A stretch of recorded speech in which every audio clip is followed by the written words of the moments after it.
Bob the BA here, the Badass BA, and we are taking questions from our listeners and readers. So let's turn to Paul Crosby, my trusty right hand man, to find out what the question of the day is. Well, hey, trusty left-hand man.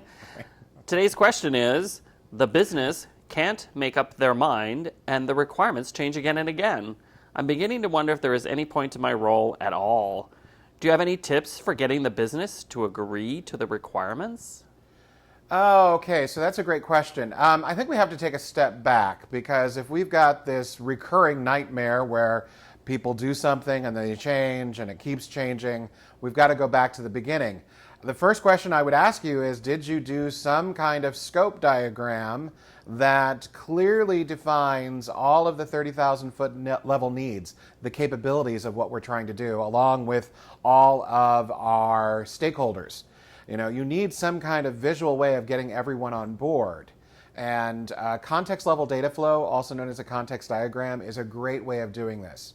Especially the bigger the project it is, the more you would need to do something like this. Another thing you need to look at is how big is the project.